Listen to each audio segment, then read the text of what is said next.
Hello, welcome to another episode of Pieces of Time. Today, I've not done a video for such a long time. It's been so long. I'd actually almost given up on the channel a little bit, but I haven't. I'm going to do some more. I'm going to do some videos starting with this. This video I started. As I'll tell you again in the actual sort of like look at the watch. I did this video I started doing it about six months ago. I bought this watch. I started doing it then. Now, obviously, 6 months later, I'm here doing it. You know, it was winter time when I did it. It's now September. So yeah, it's a Raketa, a Russian-made Raketa, not a USSR-made Raketa. Whether it was still, I'm assuming it's still made in the same factory, but yeah, here it is. You know, it's glory. So let's turn it around, and we'll have a sneaky little majiki at it.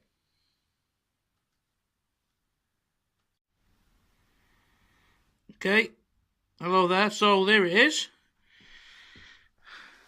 Another watch. It's been a while since I've done a video, as I stated in the intro. The reason that is because I've not bought a watch in a while, so I'm not going to do one. I did say I was going to do some other videos on other things in life. But anyway, I wanted to see what a non-USSR Russian watch was like. And so I bought myself a used made in Russia Raketa, and this is what it is. The similarities are very much the way it winds, the way it sets. It's exactly like my other Russian Raketa watch. It has the same movement, I think it's a variation of the same movement as my 24-hour Raketa. Apparently it's been serviced, we'll see.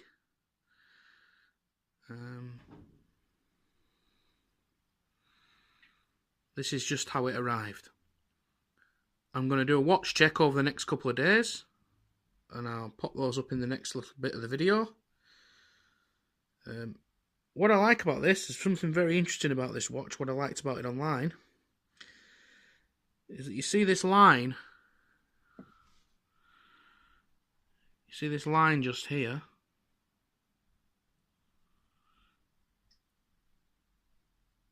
It looks like the case actually comes apart into two, which I quite like. But otherwise, it opens in exactly the same way as my other Raketa, with a little indentation. It basically looks the same. Now, so what I wanted to show you was this. Was basically how it came. I've never had any watch come like this. So it came in a normal paper envelope, as you can see. Bog standard paper envelope, address on, etc. That's that, yeah. Paper envelope, Russian writing on it. But I've never seen a watch come. It came wrapped in cellophane, like this. Yeah, in the middle, like that. And it had these two little bits wrapped. And then it was tightly wrapped. So that package there was then tightly wrapped in more cellophane. It is literally, talk about household kind of, you know, he's got some green tape. And then it's just normal, like what you'd wrap your sandwiches in. But I thought it was a very good idea. I mean, this foam, he's obviously had this foam spur around his house, and the guys decided, I know, I'll just use that to wrap this watch up. And I feel like it's probably not as protective as, because when I squeeze that, I can feel the watch through it, and it might have broken it. However, it's lasted. It's got here okay, so that's all that matters. So I'm going to do, as if by magic, there it is, on a nice red silicone strap. This was on my originally on my Amphibia, but I've took it off and put it on here. I think it contrasts well. By no means is it waterproof or in any way sporty in any way, shape or form, but there it is. Love it. I love the looking watch. I love the old like fashioned numerals on it. There is has got its problems. What we got? Let's do this. So, if you look carefully, there is some scratching on the inside of the crystal there. You can just see that there. And it's actually in the shape of the hands. It's like a round motion in the shape of the hands. The hands themselves are looking very vintage, even though it isn't that old because it's a made in Russia watch, but possibly 1992. So it could, you know, it could be at least 20 odd year old. It's at least 20 years old, but it's in remarkably good shape. One of the reasons I like these old Raketas is just the styling of them. Absolutely gorgeous. Look at those lugs. Very delicate, small lugs. It's a chrome case. You know, I mean, these plastic things really do come up well. I've given that a little polish before doing this video. This video was done in about 4 parts over about 6 months, actually, if I'm totally honest with you. What we're going to do now is I'm going to go and get my toolkit, and by the magic of video, I'm going to literally, once again, by the magic of video, as I said, we have the two side-by-side Raketas. Now, these are both Raketas. As you can see, this one, the black dialed one, has a different kind of writing on it. I don't know whether they tried to modernise this. I prefer the old original Raketa, the rocket signage there. This being a 24-hour one, and this being a 12-hour one, we're going to see the difference now. Now, obviously, this is a USSR one. This one, if we can look very carefully, it actually says made in the USSR, and this one there, as you can see, it says made in Russia. Okay, so what we're going to do is we're going to whip the backs off these two dead quickly, and once again, I'm going to do this off camera because I don't like these videos being too long. I've said that all the time, but here we go. Okay, so I didn't take the backs off quite.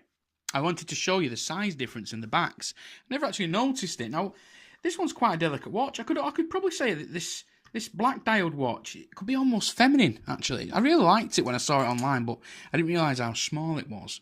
But yeah, it could almost be a female watch, like a lady's watch, maybe. What we want to look at.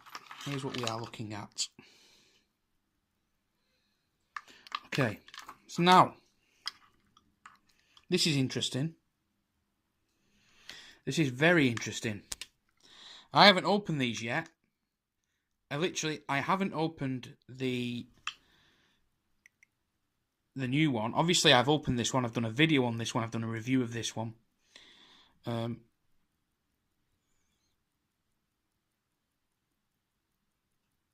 what can we see when we open the back? We see two, as you can see, very similar movements.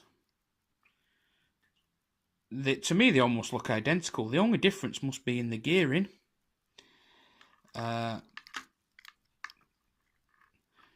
Only other difference I can see there is that... Come on, old boy. As you can see here, the actual balance wheel is of a different coloured metal. Not sure what that is. They're both missing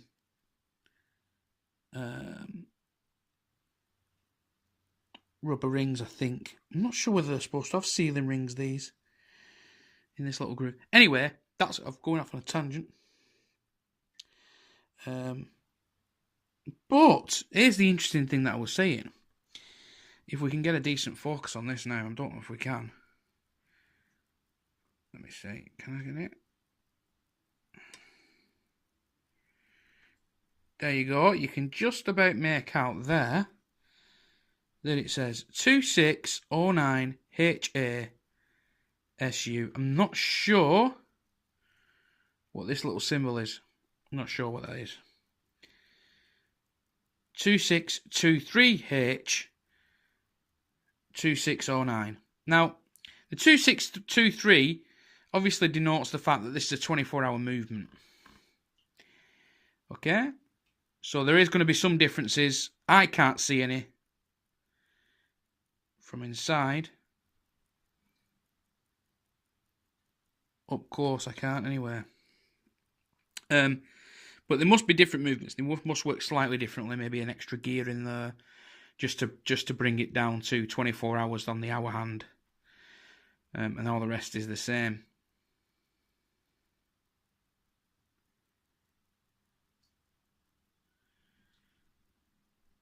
It certainly looks the same to me. Can't see anything.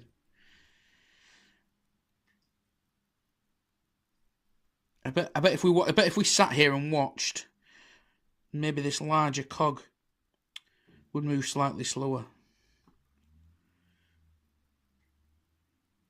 on the Raketa, on the 24-hour. But yeah, there they are with the backs off.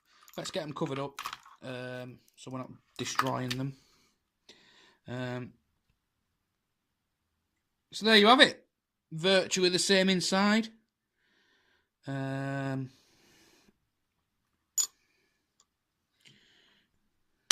Same number embossed on the back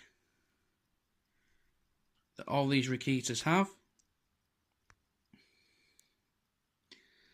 That apparently means nothing. So there you have it. That is it. That is my Russian Raketa. Not USSR. It's not Soviet. It's a Russian Raketa. And there it is. A quick look at this before I go, which is my Vostok.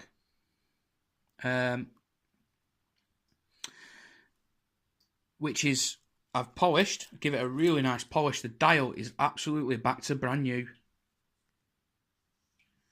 Check that out. It's lovely. But you may notice, the eagle-eyed of you will notice, that despite this is a 420 case, it's actually now got the original dial, the original bezel back on, the original strap back on, which I've brushed. Very lightly brushed, I dare say.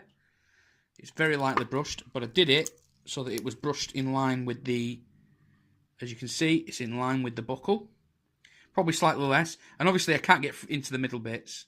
But it's still a nice little brushed effect. I've brushed the top of the case. And a little bit on the actual bezel. But, and this is a big, beautiful boat, this. Look at this. I couldn't believe I'd done it when I did it. Look at that. It's still chromed on the edge. It's still shiny on the edge. Still polished around the outside. But I satinised the top. And I've satinised the ring a little bit more.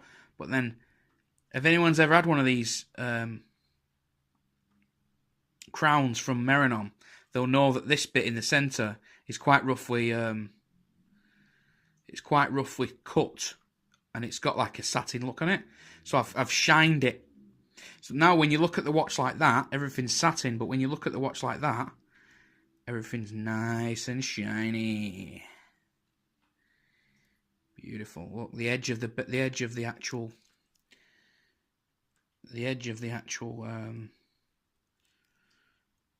strap is, well, I say that's shiny. It's not really that shiny, is it? No, they obviously didn't bother polishing that bit. Anyway, that's satin, but who cares? I might polish that, actually. I might polish the edge of it. Didn't notice that, but yeah. Look, so it's nice and polished on the outside. You can see my face there. But then you get to the top. Ooh, satin. There we go. That's what I've done to that. I've taken off the NATO style leather strap. I've taken off the brass coloured bezel and replaced it with this. I've actually got a new dial to go in here, and I'll be doing that on camera. So when I break my watch, be here, be the first to see me break this watch, because that means that I've got to take the whole movement out with my limited tools. And it's going to be very difficult, but I'm going to do it, and I've got to take the hands off and everything with these fat fingers.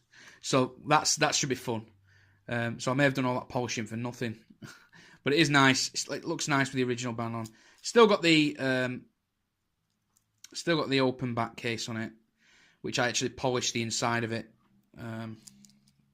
because I actually put my finger on the inside like a child. Somebody commented that there was a fingerprint inside it. So this is for that guy, whoever it was. I can't remember his name. But you'll now notice that we have a nice fingerprint-free inside of the case back. I gave it a good clean with some alcohol and an earbud, and then I gave it a dry with a lint-free cloth, and then I carefully blew it out with some in my puffer, and reapplied it. And I really like it. It's like a new watch to me. The brushing's not great. The good thing about this strap is that it doesn't bend any more than that. So I bent it around and sort of brushed it off. The only thing that does bend is that bit. But I brushed that as well. Look on the edge. Where is it? Where are you? Where are you, Mr. Focus? But yeah, it's nice. I love it. Love it. So yeah, that's that. I have got a review of the Commanderski coming up. A gold Commanderski which I bought. I love it. It's brilliant. And also other reviews coming up. I'm going to start with these videos again. We're going to do some good reviews. And obviously, there's the dial mod on this to do. Only a couple of dial mod videos online of the Vostok. It's not a very easy procedure, but it's one that I'm going to undertake for you guys. Hopefully, I won't break my watch. Okay, so thanks for watching. Please do comment, rate, and subscribe. Please, like I always say, please do come again.